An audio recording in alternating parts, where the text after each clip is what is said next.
Hi hello നമസ്കാരം, welcome back to our channel Himalayan Moosa. അപ്പോൾ എൻ്റെ എല്ലാ മച്ചന്മാർക്കും നമ്മുടെ മറ്റൊരു ഡി ദ ഡേ ബ്ലോഗ് വീഡിയോയിലേക്ക് സ്വാഗതം.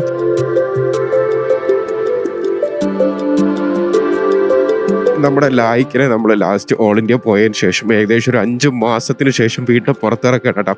വീട്ടിൽ കൊണ്ടുവച്ച് ഞാൻ കംപ്ലീറ്റ്ലി വണ്ടിയുടെ എല്ലാ പാർട്സും ഇളക്കി ക്ലീൻ ചെയ്ത് ഗ്രീസ് ചെയ്ത് ലൂബ് ചെയ്ത് സെറ്റ് ചെയ്തൊക്കെ വെച്ചിരിക്കുകയാണ്.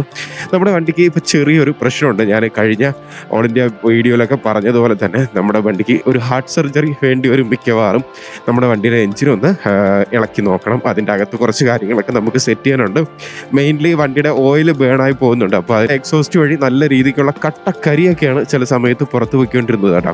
അപ്പോൾ കണ്ടിന്യൂസ് ഇങ്ങനെ ലോങ് ഓടുന്ന വണ്ടികളായതുകൊണ്ട് അങ്ങനെ എന്തെങ്കിലുമൊക്കെ ഹീറ്റായി ഇതിൻ്റെ പിസ്റ്റൺ റിങ്സ് എന്തെങ്കിലുമൊക്കെ പോയി ഓയിൽ മേളിൽ കയറി കത്തി കരിയായിട്ട് പോകുന്നൊരു സെറ്റപ്പാണ് കേട്ടോ. അപ്പം അതൊന്ന് റിപ്പയർ ചെയ്യണം. അപ്പോൾ അതിനായിട്ട് ഞാനിപ്പോൾ നേരെ പോകുന്നത് നമ്മുടെ കിളിമാനൂരുള്ള എംപയർ മോട്ടോഴ്സിലാണ് പോകുന്നത് കേട്ടോ. അവിടെ പോയി വണ്ടിയുടെ എഞ്ചിൻ വർക്ക് ചെയ്യാമെന്നാണ് വിചാരിക്കുന്നത്. വണ്ടി ഒന്ന് ഡീകാർബണൈസ് ചെയ്യണം, ഹെഡൊക്കെ ഇളക്കി ഒന്ന് ഡീകാർബണൈസ് ചെയ്യണം, റിങ്സും പിസ്റ്റണും അതിൻ്റെ അതുമായിട്ട് ബന്ധപ്പെട്ടുള്ള സകല പരിപാടികളും ചെയ്ത് അതുമായിട്ട് ബന്ധപ്പെട്ടുള്ള എല്ലാ പരിപാടികളും ക്ലിയർ ചെയ്ത് വണ്ടിയുടെ ഹാർട്ട് സർജറിയൊക്കെ ചെയ്ത് സെറ്റപ്പ് ആക്കി എടുക്കണമെന്നുള്ള ഒരു ആഗ്രഹത്തോടു കൂടി പോവാണ്. ഞാൻ ഇത്രയും നാൾ വണ്ടി ഏകദേശം ഒരു 75,000 കിലോമീറ്ററോളം നമ്മൾ ഓടിച്ചിട്ടുണ്ട്. അതിനുശേഷം ഇതുവരെ ഞാൻ വണ്ടിയുടെ ക്ലച്ച് വേസ് പോലും അഴിച്ചിട്ടില്ല, ക്ലച്ച് പോലും റീപ്ലേസ് ചെയ്തിട്ടില്ല. അപ്പോൾ വണ്ടിയുടെ പുള്ളിങ്ങിനൊക്കെ ചെറിയ രീതിയിലുള്ളൊരു വ്യത്യാസമുണ്ട്. അപ്പോൾ ഡീകാർബണൈസ് ചെയ്ത് പിസ്റ്റൺ വർക്ക്സും എഞ്ചിൻ വർക്കൊക്കെ ചെയ്ത് ക്ലച്ചൊക്കെ ഒന്ന് റീഅസംബിൾ ചെയ്ത് വണ്ടിയുടെ പിക്കപ്പും പുള്ളിങ്ങും മൈലേജും കാര്യങ്ങളൊക്കെ ഒന്ന് കൂട്ടാനുള്ളൊരു പരിപാടിയായിട്ടാണ് പോകുന്നത്. അപ്പോൾ എഞ്ചിൻ വർക്ക്, ഹാർട്ട് സർജറി, മെയിനായിട്ട് ഹാർട്ട് ഓപ്പറേഷൻ ചെയ്യാൻ അറിയാമെന്നുള്ള ഏതെങ്കിലും സർജനെ കണ്ടാലല്ലേ നമുക്ക് പറ്റത്തുള്ളൂ. അപ്പോൾ അതുകൊണ്ട് നേരെ ഷോറൂമിൽ കൊടുത്ത് തന്നെ വണ്ടി പണിയാമെന്ന് വിചാരിച്ചിരിക്കുകയാണ് കേട്ടോ. പിന്നെ നമ്മുടെ ബൈക്കിൽ മേജർ ആയിട്ടുള്ളൊരു 2 അപ്ഡേറ്റ് കൂടി ഞാൻ കൊണ്ടുവരുന്നുണ്ട്. അതിൻ്റെ വീഡിയോ വരുന്ന ദിവസങ്ങളിൽ അപ്ലോഡ് ചെയ്യുന്നതായിരിക്കും. അങ്ങനെ നീണ്ട അരമണിക്കൂറിന് ശേഷം നമ്മളിതാ കിളിമാനൂരുള്ള നമ്മുടെ എംപയർ മോട്ടോഴ്സിൻ്റെ അടുത്ത് എത്തിയിരിക്കുന്നത് കേട്ടോ. ഷോറൂം സർവീസാണ് ഞാൻ ഈ പറഞ്ഞ പോലെ ഹാർട്ട് സർജറിക്ക് വേണ്ടിയിട്ട് സജസ്റ്റ് ചെയ്യുന്നത്. അപ്പോൾ ലെഫ്റ്റ് സൈഡിലാണ് നമ്മുടെ ഒരു ഷോറൂം വരുന്നത് കേട്ടോ. അപ്പോൾ നേരെ ഷോറൂമിൻ്റെ സർവീസിലോട്ട് നമുക്ക് പോവാം. Okay okay okay okay okay വാ, ഇന്ന് ഇഷ്ടംപോലെ വണ്ടികളുണ്ടാവാനുള്ള സാധ്യത ഉണ്ട്. കാരണം ഞാൻ വരുന്നതിൻ്റെ അന്നെല്ലാം വണ്ടികളില്ല. രക്ഷപ്പെട്ടു. ഓക്കെ മാല ഇട്ടിരിക്കുകയാണ്. മാല ഇട്ട് കഴിഞ്ഞാൽ പിന്നെ ഗേറ്റ് വെക്കുന്ന പരിപാടിയാണ്.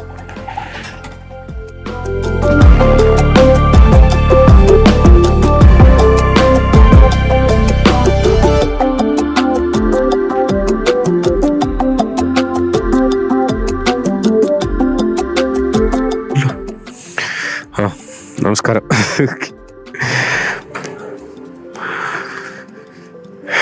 കുറച്ചധികം പണികളുണ്ട്. ഒരു ഹാർട്ട് ഓപ്പറേഷൻ, ഒരു കിഡ്നി സർവീസ്. ഗൈസ്, അങ്ങനെ നമ്മുടെ ലായിക്കിനെ റാമ്പിൽ കയറ്റിയിട്ടുണ്ട് കേട്ടോ. ഹാർട്ട് സർജറിക്ക് മുന്നേ ഉള്ള ചെക്കപ്പും കാര്യങ്ങളൊക്കെ കഴിഞ്ഞിട്ടുണ്ടായിരുന്നു. ഇതിപ്പം പിറ്റേ ദിവസമാണ്. തലേ ദിവസം ഞാൻ വണ്ടി കൊണ്ട് വെച്ചിട്ട് പോയി, പിന്നെ പിറ്റേ ദിവസമാണ് വന്ന് നമ്മൾ വർക്ക് സ്റ്റാർട്ട് ചെയ്യുന്നുണ്ടാവും. അപ്പം ഓരോന്നായിട്ട് നമ്മളിങ്ങനെ അഴിച്ച് എന്തൊക്കെയാണ് ഇതിൻ്റെ കംപ്ലൈൻറ്റ് എന്നുള്ളത് നോക്കാതെ. മെയിനായിട്ട് നമ്മളെ വണ്ടിയുടെ കംപ്ലൈൻറ്റ് എന്ന് പറഞ്ഞാൽ ഇതിൻ്റെ എഞ്ചിൻ ഓയിൽ ബേണായിട്ട് നമ്മുടെ എക്സോസ്റ്റ് വഴി പുറത്ത് വരുന്നൊരു ചെറിയൊരു അസുഖമാണ് വണ്ടിക്ക് ഉണ്ടായിരുന്നത്.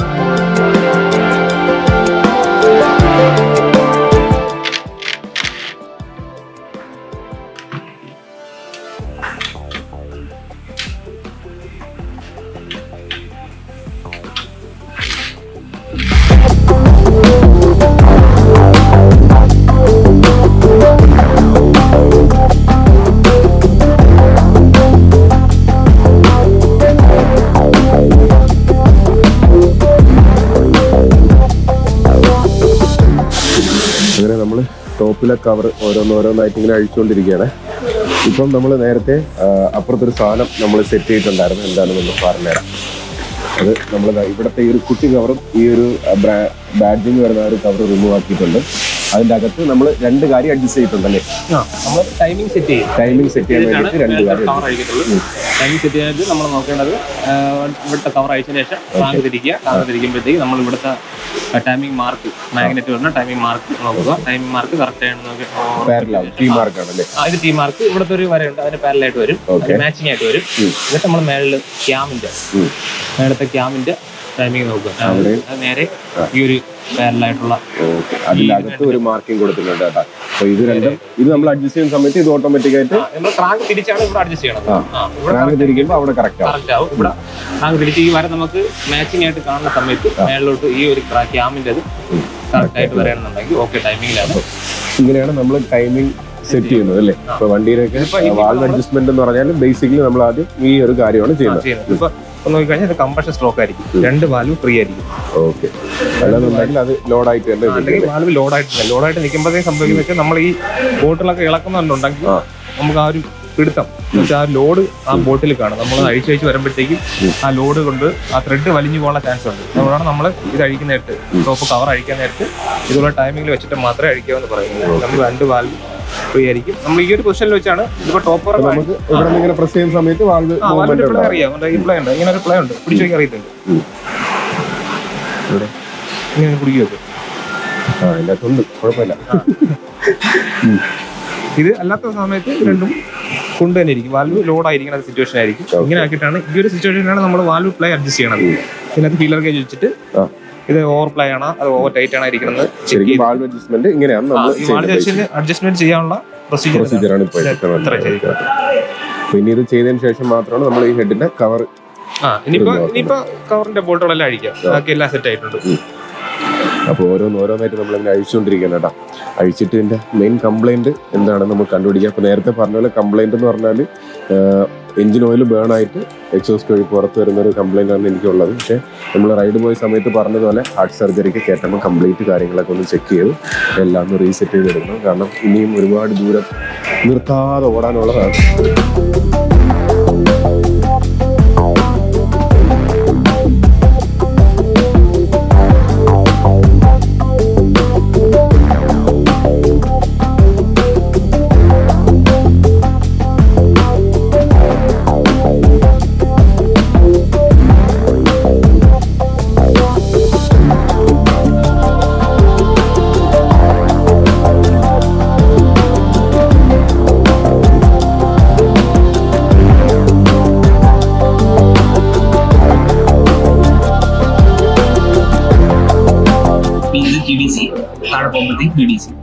TDC തൊട്ട് BDC ഇതിന്റെ ട്രാവൽ ചെയ്യുന്ന ലിങ്കിലാണ് സ്ട്രോക്ക് എന്ന് പറയുന്നത്. സ്ട്രോക്ക് അനുസരിച്ചാണ് ഒരു എഞ്ചിന്റെ CC അതുപോലെ തന്നെ ഏത് ടൈപ്പ് എഞ്ചിനാണെന്ന് നമ്മൾ ചെയ്യണം. 3 ടൈപ്പ് എഞ്ചിനുണ്ട്, സ്ക്വയർ എഞ്ചിനുണ്ട്, ഓവർ സ്ക്വയർ ഉണ്ട്, അണ്ടർ സ്ക്വയർ ഉണ്ട്. സ്ട്രോക്ക് ലിങ്ക് കൂടുതലും കുറവനുസരിച്ചാണ് അതിന് വ്യത്യാസം. ഇത് സ്ട്രോക്ക് ലെങ്ത് കൂടുതലും ബോറിന്റെ ഡയമീറ്റർ. ഈ ബോറിന്റെ ഡയമീറ്റർ ഇല്ലേ, ഈ ഡയമീറ്ററും സ്ട്രോക്ക് ലെങ്ത് ആണ്. ഇത് അണ്ടർ സ്ക്വയർ ആണ്. ഇത് ലോങ് സ്ട്രോക്ക് ആണ്. സ്ട്രോക്ക് കൂടുതലും ബോർഡായി കുറവാണെങ്കിൽ അണ്ടർ സ്ക്വയർ ഉണ്ട്. പിന്നെ നേരെ ഓപ്പോസിറ്റ് വരുമ്പോൾ ഓവർ സ്ക്വയർ ഉണ്ട്. പിന്നീട് സ്ട്രോക്ക് ലെങ്ത് ബോറും സെയിം അത് സ്ക്വയർ എഞ്ചിൻ കണക്കാണ്. BDCയിലാക്കിയിട്ട് നന്നായിരിക്കും എളുപ്പം. എത്രയും പിടുത്തമാണ്.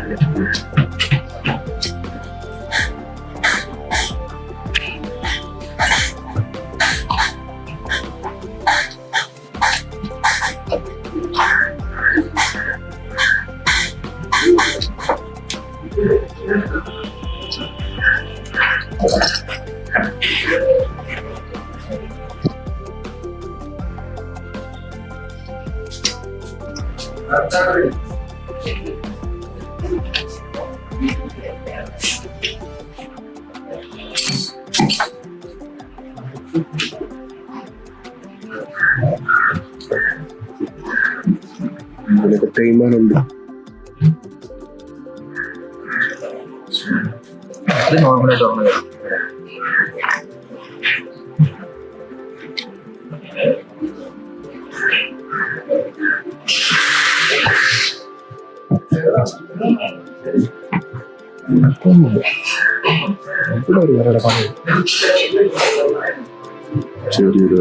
ഇങ്ങനെ പൂരിക്കുന്നത് പറയാം. അങ്ങനെ പറയാണ്ടില്ല, അങ്ങോട്ടും ഇങ്ങോട്ടും വരാണ്ടിട്ടുണ്ട്. പൂരിയുമ്പം സംഭവിക്കുന്നതാണ്. അല്ലല്ല, ഒറ്റയടി ഇങ്ങനത്തെ കാര്യമാണ് നേരത്തെ ഉണ്ടാകുന്നത്. വെറൈറ്റി പറയണം.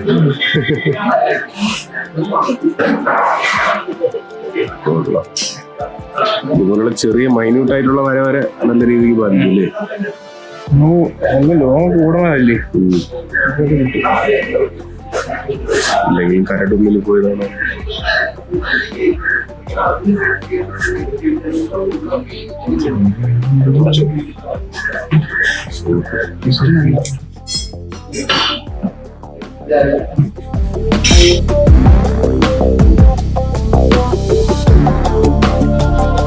അപ്പോൾ ഗൈസ് നമ്മളിതാ ഈ ഒരു സിലിണ്ടർ കിറ്റ് മാറേണ്ട കേട്ടോ. ഇതിനകത്ത് ചെറിയ 2 മൈന്യൂട്ട് വര ഉണ്ട്. നമ്മൾ കണ്ണുകൊണ്ട് അങ്ങനെ പെട്ടെന്ന് കാണാൻ പറ്റത്തില്ല, എന്നാലും ചെറിയൊരു വര ഉണ്ട്. അപ്പോൾ ആ ഒരു വര നമ്മളെ ഓട്ടത്തിന് പറ്റുന്ന സാധനമല്ല. അപ്പോൾ അതുകൊണ്ട് നമ്മളിത് ബോർ ചെയ്യാനില്ല, പുതിയത് റീപ്ലേസ് ചെയ്തിടാനുള്ളൊരു പരിപാടിയിലാണ് കേട്ടോ. അപ്പോൾ ഇനി നമ്മൾ വണ്ടിയുടെ ക്ലച്ച് പീസും കൂടെ ഒന്ന് അഴിച്ച് അതും കൂടെ ഒന്ന് ഇൻസ്പെക്ട് ചെയ്യാൻ പോവുകയാണേ.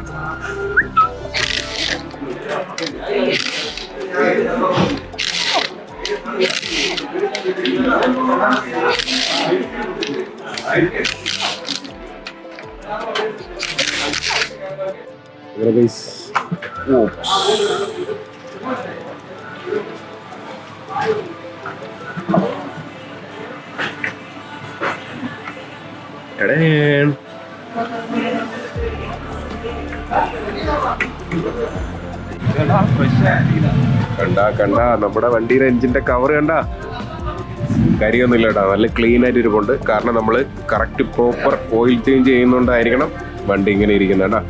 ഇപ്പം ഓയിൽ പമ്പിന്റെ ഡ്രൈവ് പറഞ്ഞത് ഒരു ചെറിയ ചെയിൻ വഴി ഇത് ഇവിടെ 2 ജെറ്റ് ഉണ്ടാ, ഇവിടെ ജെറ്റ് ഉണ്ട്, ഇവിടെ ജെറ്റ് ഉണ്ട്. നമുക്ക് വേണ്ടി 2 ജെറ്റാണ് പറഞ്ഞത്. ഇത് ഓയിലിന്റെ ജെറ്റാണ്. ഇത് ഓയിലിന്റെ പ്രഷർ മെയിൻറ്റെയിൻ ചെയ്യാൻ വേണ്ടിയാണ് ജെറ്റ് വെച്ചിരിക്കുന്നത്. കൊള്ളാം കേട്ടാ, നല്ല വൃത്തിയുള്ള ഒരു കവർ.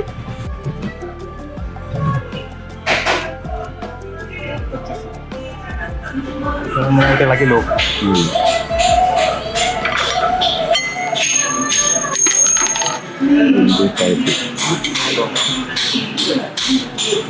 ഇതിന്റെ ഹബ്ബാണ്, ഇതിന്റെ ഹബ്ബ്. ഇതിന് പല്ല് വഴിയാണ് ഡ്രൈവ് വേണം. ഹബ്ബിലാണ് പ്രൈമറി ആയിട്ട് ആദ്യത്തെ ഡ്രൈവ്, ക്ലച്ചിന്റെ ടാങ്ക് എന്ന് പറയുന്നത് ഇതിലോട്ടാണ്. അപ്പൊ നമ്മൾ ഇതെപ്പോഴും കറങ്ങിക്കൊണ്ടിരിക്കാനുള്ള ചാൻസ്. പക്ഷേ ഇതിവിടെ ഇരിക്കുന്നു, ഡ്രൈവ് ഇവിടെ വന്നു ഹബ്ബിലെത്തി. ഈ ഹബ്ബിൽ നിന്ന് പോകാനുള്ളത് ഇതുവഴിയാണ്. ഇതുവഴി അപ്പോൾ ഇത് ഗിയർ ബോക്സില്ല, ഡ്രൈവ് ഷാഫ്റ്റിലാണ് പോകാനുള്ളത്. അതിൽ പോകണമെന്നുണ്ടെങ്കിൽ ഇതിനകത്തുള്ള ഈ പിടുത്തങ്ങളുണ്ട, ഈ പിടുത്തങ്ങളെല്ലാം ഇതിന്റെ അകത്ത് മാച്ചിങ് ആയിരിക്കും, ഇതുമായിട്ട് മാച്ചിങ് ആയിരിക്കും. ഈ സ്പ്രിങ് വെച്ചിട്ട് ഇതിൽ പ്രസ് ചെയ്യും. അപ്പോൾ ഓട്ടോമാറ്റിക്കായിട്ട് നമ്മളൊരു ക്ലച്ച് എൻഗേജ് ആയിരിക്കുന്ന അവസ്ഥയിൽ എപ്പോഴും ഇതെല്ലാം കറക്റ്റ് ഒരേപോലെ ഇരിക്കും, ഫുൾ മാച്ചിങ് ആയിരിക്കും. ഈ കറക്കം ഇവിടെ വരും, ഇത് കറങ്ങുകയോ ഇതുവഴി അകത്തും പോകും. അപ്പോൾ ക്ലച്ച് പിടിക്കുന്ന സമയത്ത് ഇത് ഇവിടെ തള്ളയിടയാണ്, നമ്മൾ ഇതിങ്ങനെ ഇട്ടേക്കല്ലേ, ഇതിങ്ങനെ ഇട്ടേക്കുന്നു. ഈ സാധാരണ പോകുമ്പോഴത്തേക്കും ഇതിങ്ങനെ തള്ളി കൊടുക്കണം.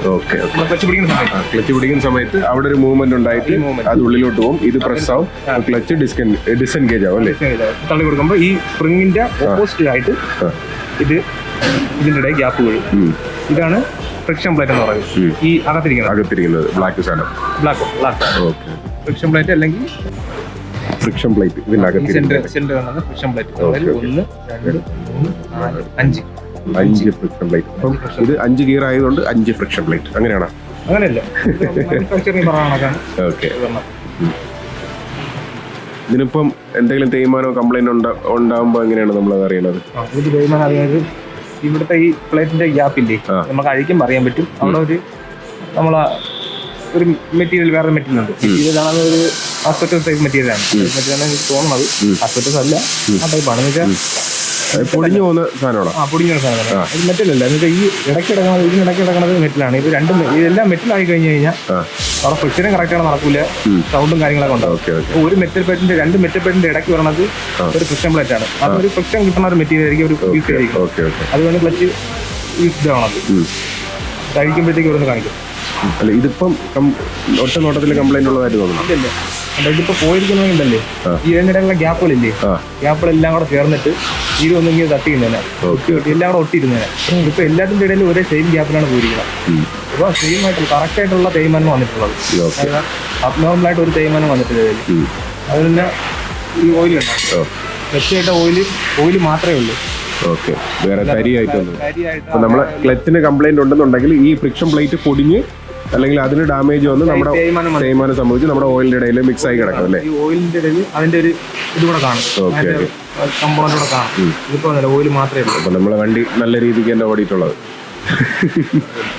അപ്പം നമ്മുടെ ഈ ക്ലച്ച് പ്ലേറ്റുകൾക്കും അതിന്റെ ഫ്രിക്ഷൻ പ്ലേറ്റിനും കംപ്ലൈന്റ് ഉണ്ടാകുന്നത് അത് പ്രോപ്പറായിട്ട് ഇളക്കി നോക്കിയാലേ 1 by 1 ആയിട്ട് നോക്കിയാലേ മനസ്സിലാവും. പക്ഷെ നമ്മളെ ഈ ഒരു ഹബിന്റെ അകത്ത് കുറച്ച് ചെറിയ രീതിക്കുള്ള ഒരു തേയ്മാനം ഉണ്ട് കേട്ടോ. അത് അറിയണമെന്നുണ്ടെങ്കിൽ ഈ ഓയിലിന്റെ കണ്ടന്റ് ഉണ്ട്. ഇതിൽ മെറ്റലും കൂടെ ഉരസിയിട്ട് അതിൻ്റെ ഉള്ള പാർട്ടിക്കിൾസ് ഓയിലുമായിട്ട് മിക്സ് ചെയ്തിരിക്കുന്നതുകൊണ്ട് അത് നല്ല രീതിക്ക് അറിയാൻ പറ്റും. അപ്പം ഇങ്ങനെയുള്ള ചെറിയ തേയ്മാനങ്ങൾ ഉണ്ടെങ്കിലും നമ്മുടെ വണ്ടിയുടെ വലിയ കുഴപ്പം വരില്ല. പക്ഷെ എന്നിരുന്നാലും ഈ പറഞ്ഞ പിക്കപ്പിനും ടോപ്പ് എൻഡിനും അങ്ങനെയുള്ള ഇതൊക്കെ പ്രശ്നം വരാനുള്ള സാധ്യത ഉണ്ട് അല്ലേ? ഇത് മൂവ് ആവുകയാണ് ഇവിടെ. അതിനകത്ത് എൻഗേജ് ആവുകയും ഡിസ്കെൻഗേജ് ആകുമ്പോഴത്തേക്കും ഇതിനകത്തിരുന്നാണ് മൂവ് ആവണം. അതിനകത്ത് അതിന്റെ മാർക്കിംഗ് നമുക്ക് നല്ല രീതിയിൽ കാണാൻ പറ്റും. സാധാരണ ഒരു 75,000 കിലോമീറ്റർ ഓടി ഒരു വണ്ടിയിൽ വരുന്നതിന്റെ അത്ര ടാസ്ക് ഒന്നും ഇതിലില്ല. ഓക്കെ, ആണെങ്കിൽ നമുക്ക് ഇതും അഡ്ജസ്റ്റ് ചെയ്ത് ഇനിയും ഓടാൻ പറ്റുന്നേ ഉള്ളൂ. പക്ഷെ നമ്മൾ അതിനും നിൽക്കുന്നില്ല. ഇതെല്ലാം ഒന്ന് മൊത്തത്തിലൊന്ന് റീപ്ലേസ് ചെയ്ത് സെറ്റ് ചെയ്തെടുക്കാനുള്ള ഒരു പരിപാടിയിലാണ് കേട്ടോ. ഇതിനകത്ത് നമ്മൾ ആകെപ്പാട് ഒരു വണ്ടിയിൽ ഇൻപുട്ടായിട്ട് അതിൻ്റെ അകത്തോട്ട് കൊടുക്കുന്ന ഒരൊറ്റ സാധനം വണ്ടിയുടെ എഞ്ചിൻ ഓയിലാണ്. അത് നമ്മൾ പ്രോപ്പറായിട്ട് കൊടുത്തിട്ടുണ്ടെങ്കിൽ യാതൊരു ഇത് കുഴപ്പമില്ലാതെ ഇത്രയെങ്കിലും വൃത്തിയായിട്ട് നമുക്ക് കിട്ടും. ഇതിപ്പം ഏകദേശം എത്ര എഞ്ചിനൊക്കെ പൊളിച്ചിട്ടുണ്ടാവും? 5-6 പൊളിച്ചിട്ടുണ്ട് ഹിമാലയന്റെ. ഓക്കെ, ഇപ്പൊ എത്ര വർഷമായി ഇവിടെ റോയൽ എൻഫീൽഡിൽ? ടോട്ടൽ ഇപ്പൊ 9 വർഷം കൊണ്ട് ഹിമാലയന്റെ മൊത്തത്തിൽ അഴിച്ചത് ഇങ്ങനെ ഇത് മാത്രമേ ഉള്ളൂ. അല്ലാതെ മൊത്തം എത്ര വണ്ടിയുടെ എഞ്ചിനെല്ലാം പിടിക്കുന്നുണ്ടോ? അതിനുള്ള കൈ കണക്കുണ്ടോ? യൂസ് എല്ലാം കൂടെ പുതിയ വന്ന കെ സീരീസ് മാത്രം. കെ സീരീസ് നമ്മൾ ട്രെയിനിങ് പോകുമ്പോൾ അവിടെ ചെയ്യണേ. അല്ല, ഇതുവരെ അങ്ങനെ വന്നിട്ടില്ല. ഓക്കെ, അപ്പൊ എന്നാലും ഇത്രയും എഞ്ചിൻ പൊളിച്ചതിലൊരു എക്സ്പീരിയൻസ് വെച്ചിട്ട് പറയുന്നത് ഇതിന് അത്ര വലിയ കുഴപ്പമൊന്നും ഇല്ല എന്നുള്ള അറിയാതാണ് അല്ലേ? ഇത് കുഴപ്പമൊന്നുമില്ല. എല്ലാത്തിന്റെയും റീസൺ എന്ന് പറയുന്നത് പ്രോപ്പർ ആയിട്ടുള്ള ഓയിൽ ചേഞ്ച് ആണ്. ഓയിൽ ചേഞ്ച് ഇതിനകത്ത് ആകെ നമുക്ക് പറഞ്ഞ കണക്ക് തന്നെ ഇൻപുട്ട് കൊടുക്കാൻ പറ്റിയ ഒരെണ്ണം ഓയിൽ മാത്രമേ ഉള്ളൂ. ബാക്കി എല്ലാം വേണമായി കത്തി വെളിയിൽ പോകുന്ന സാധനങ്ങളേ ഉള്ളൂ. എപ്പോഴും കിടക്കണമെങ്കിൽ ഓയിൽ മാത്രമേ ഉള്ളൂ. ഓയിൽ ഈ ലൂബ്രിക്കേഷനിലായാലും ഇതിന്റെ അല്ലാതെ ക്ലച്ചിലൊക്കെ മെയിൻ ആയിട്ടുള്ളതാണ്. ഇതിനിടയ്ക്ക് ഓയിൽ ഇപ്പൊ കൂടിപ്പോയെന്ന് വെച്ചോ, കൂടി പോകുമ്പോഴത്തേക്കും ഇതിന്റെ ഡിസ്കന്റ് ചെയ്ത് നടക്കില്ല. നമ്മള് ഗിയർ ടൈപ്പ് ഉണ്ടാവുന്ന കംപ്ലൈന്റ് ഉണ്ട്. ഓയിലിന്റെ അളവ് കൂടുമ്പോഴല്ലേ ഇതിനകത്ത് എപ്പോഴും ഭയങ്കര ഹാർഡായിട്ട് ഇത് നമ്മൾ ക്ലച്ച് പിടിച്ചാലും ഡിസ്എൻഗേജ് ആവില്ല. അതിനിടയ്ക്ക് ഒരു ലെയർ ആയിട്ട് ഓയിൽ അപ്പൊ ഓയിൽ കൂടിയാലും കുഴപ്പമില്ല, കുറഞ്ഞാലും കുഴപ്പം.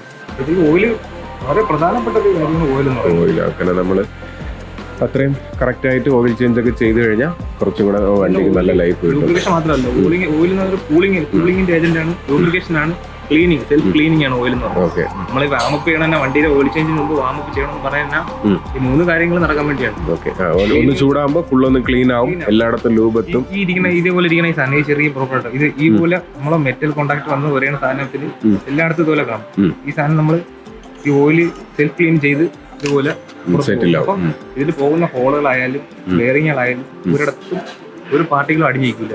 എല്ലാം ക്ലീൻ ചെയ്ത് പോയി ക്ലീൻ ചെയ്ത് പോകും. അഡീഷണൽ ആയിട്ട് വേറെ ഒന്നും ക്ലീൻ ചെയ്യേണ്ട ആവശ്യമില്ല. എപ്പോഴും വൃത്തിയായിട്ടിരിക്കും.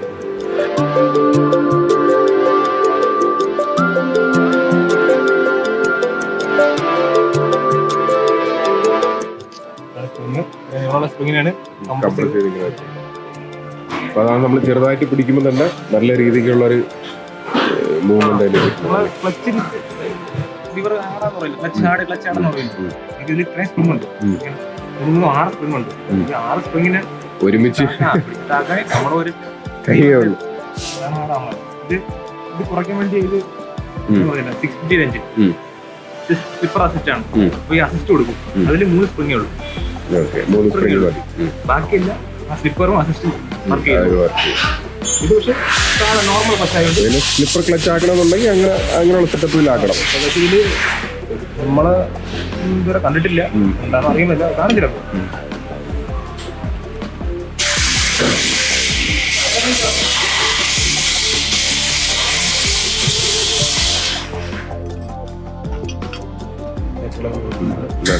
ഫ്രിക്ഷൻ പ്ലേറ്റ് തീരുമ്പോഴത്തേക്കും ഈ ഒരു ഇതുണ്ട്, ഈ ഒരു പ്രൊജക്ട് ചെയ്യുന്ന സാധനമില്ലേ, അത് കഴിയും.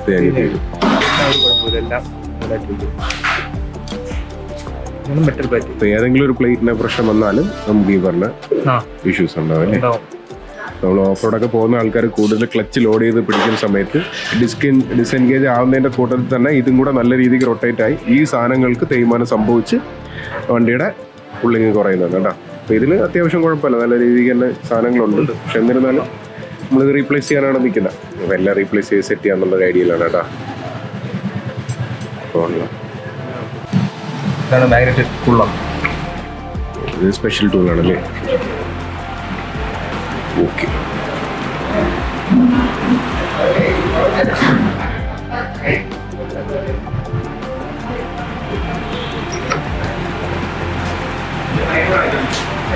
അടിച്ചകളൊക്കെ ഒരിക്കലും ചെയ്യാൻ പാടില്ല. മാഗ്നറ്റിന് അടി വീണ് കഴിഞ്ഞാൽ മാഗ്നറ്റിന്റെ പൊട്ട് മാത്രമല്ല മാഗ്നറ്റിന്റെ ഇത് പോകും, പവർ പോയി കഴിഞ്ഞാൽ പ്രോപ്പറായിട്ട് കറണ്ട് കയറും. നമ്മളിത് മാറാനായിട്ട് മാറും. പക്ഷെ മാഗ്നറ്റിന്റെ കാര്യം നോക്കില്ല. ഈ വണ്ടിയിൽ വരുമ്പോഴത്തേക്ക് അസിയായിട്ടുള്ളൂ, ഒറ്റ അസിയായിട്ട് തോന്നും. പക്ഷെ യൂസി വണ്ടിയിൽ വന്നപ്പോഴത്തേക്ക് ഇത് separate, coil separate, magnet separate, അങ്ങനെയാണ് വരുന്നത്. മാഗ്നറ്റാണ് കംപ്ലൈന്റ് അറിയില്ല. മാറി 6000 രൂപ വയറിംഗ് ഫീസ് അത്രയും നോക്കും. മാഗ്നറ്റിന്റെ പവർ ഇല്ലെങ്കിൽ കറണ്ട് കയറില്ല.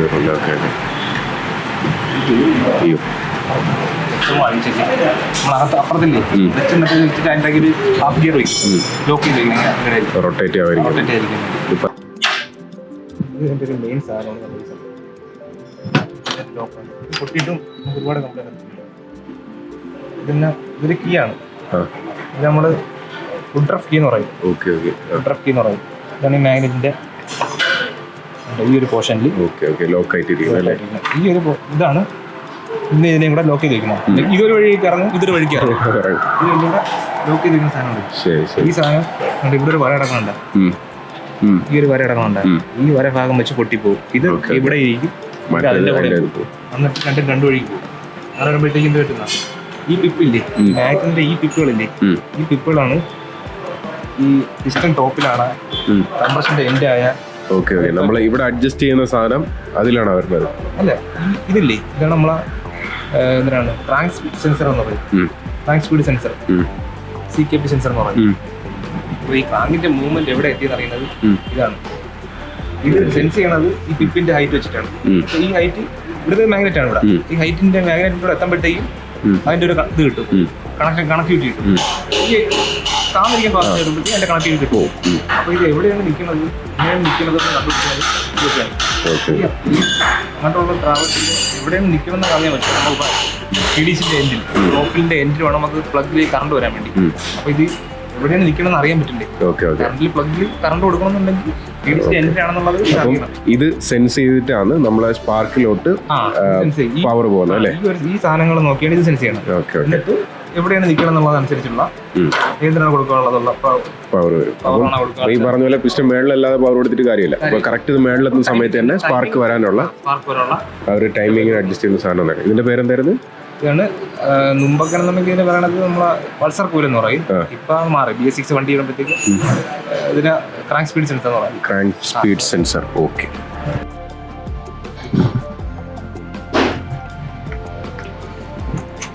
അപ്പം നമ്മൾ വണ്ടിയുടെ ത്രോട്ടിൽ ബോഡി അഴിച്ചിളക്കിയിട്ടുണ്ടല്ലോ. ഇതാണ് വണ്ടിയുടെ ത്രോട്ടിൽ ബോഡി. നമ്മൾ ത്രോട്ടിൽ എടുക്കുന്നതിനനുസരിച്ചിട്ട് എയർ ഫിൽറ്ററിൻ്റെ അകത്തുനിന്ന്, ആ ബോക്സിൻ്റെ അകത്തുനിന്ന് എയർ വലിച്ചെടുത്ത് എഞ്ചിനിലോട്ട് കൊടുക്കുന്ന സാധനമാണ് ത്രോട്ടിൽ ബോഡി. ഇതാണ് അതിൻ്റെ ബോർഡ് വരുന്നത് കേട്ടോ. ഈ ഒരു സ്ക്വയർ ടൈപ്പിൽ വരുന്നതാണ് ഇതിൻ്റെ ബോർഡ് സെൻസർ. അപ്പോൾ ഇതിൽ കംപ്ലയിൻറ്റ് വരുമ്പോഴാണ് നമ്മുടെ ത്രോട്ടിൽ ബോഡി പ്രോപ്പറായിട്ട് വർക്ക് ആവുക വരുന്നത്. ഇതിൻ്റെ അകത്ത് വലിയ കാര്യമൊന്നും കാണാനില്ല. ഇത് നമുക്കൊരു ക്ലോത്ത് വെച്ച് തുടച്ച് വൃത്തിയാക്കി എടുത്താൽ മതി കേട്ടോ. ഇത് ഞാൻ ഒരെണ്ണം വാറണ്ടിയിൽ ചേഞ്ച് ചെയ്തതാണ്. ഓക്കെ. അങ്ങനെ നമ്മുടെ ബൈക്കിൻ്റെ ഫുള്ള് ചെക്കപ്പും കഴിഞ്ഞിട്ടുണ്ട്. എന്തൊക്കെ റീപ്ലേസ് ചെയ്യണം, എന്തൊക്കെ റിപ്പയർ ചെയ്യണം, അങ്ങനെയുള്ള കാര്യങ്ങളൊക്കെ നോക്കി റീപ്ലേസ് ചെയ്യേണ്ട കാര്യങ്ങൾക്ക് പാർട്സിനൊക്കെ ഓർഡർ കൊടുത്തിട്ടാണ് ഇപ്പോൾ ഞാൻ വന്നിരിക്കുന്നത് കേട്ടോ.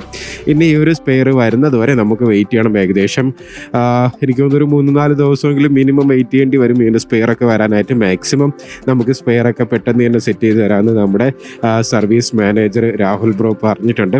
പിന്നെ നമ്മുടെ ജ്യോതിഷും അവിടെ ഷോറൂമിൽ നിൽക്കുന്ന മറ്റ് ടെക്നീഷ്യന്മാരും മെക്കാനിക്കുകളെല്ലാം ഭയങ്കര സപ്പോർട്ടാണ് കേട്ടോ. അതുകൊണ്ട് എത്രയും പെട്ടെന്ന് തന്നെ നമ്മുടെ ബൈക്ക് അടിപൊളിയായിട്ട് വർക്ക് ചെയ്ത് തിരിച്ചു കിട്ടുമെന്ന് നമുക്ക് വിചാരിക്കാം. ഞാൻ തുടക്കത്തിൽ പറഞ്ഞ പോലെ നമ്മുടെ ബൈക്കിൻ്റെ ഹാർട്ട് സർജറിയാണ് മെയിൻ ഭാഗമാണ് നമ്മളിപ്പോൾ പൊളിച്ചിരിക്കുന്നത്. 1000 കിലോമീറ്റർ മേളിൽ ഓടിയതുകൊണ്ടും ഇത്രയും നാളും യാതൊരുവിധ എൻജിൻ പണികൾ നമുക്ക് തരാതിരുന്നത് കൊണ്ടും അത്രയും ഞാൻ ആ വണ്ടിയെ സ്നേഹിക്കുന്നത് കൊണ്ടുമാണ് കൂടുതൽ കാര്യങ്ങൾ ഞാനതിൽ റിപ്പയർ ചെയ്യാണ്ട് റീപ്ലേസ് തന്നെ ചെയ്യാനായിട്ട് കൊടുത്തത്. നമ്മുടെ ആ ഒരു പിസ്റ്റൺ ഹെഡിൻ്റെ അകത്ത്, ആ ഒരു ചേംബർ ഹെഡിനകത്ത് ചെറിയൊരു സ്ക്രാച്ച് വന്നതുകൊണ്ടാണ് ഓയിൽ മേളിൽ കയറി അത് ബേണായി നമ്മുടെ എക്സോസ്റ്റ് വഴി പുറത്ത് വന്നുകൊണ്ടിരുന്നത്. അപ്പോൾ അത് നമുക്ക് വേണമെന്നുണ്ടെങ്കിൽ ലെയ്ത്തിൽ കൊടുത്ത് ഒരു 1 സെൻറ്റിമീറ്ററോളം ത്രെഡ് ചെയ്ത് ലെയ്ത്ത് വർക്ക് ചെയ്ത് പുതിയ പിസ്റ്റണൊക്കെ ഇട്ട് നമുക്ക് യൂസ് ചെയ്യാൻ പറ്റും. പക്ഷേ അങ്ങനെ ചെയ്ത് കഴിഞ്ഞാൽ വണ്ടിയുടെ ഒരു പിക്കപ്പിനും വണ്ടിയുടെ CCക്കും അതിനൊക്കെ വ്യത്യാസം വരാനുള്ള സാധ്യത ഉണ്ട്.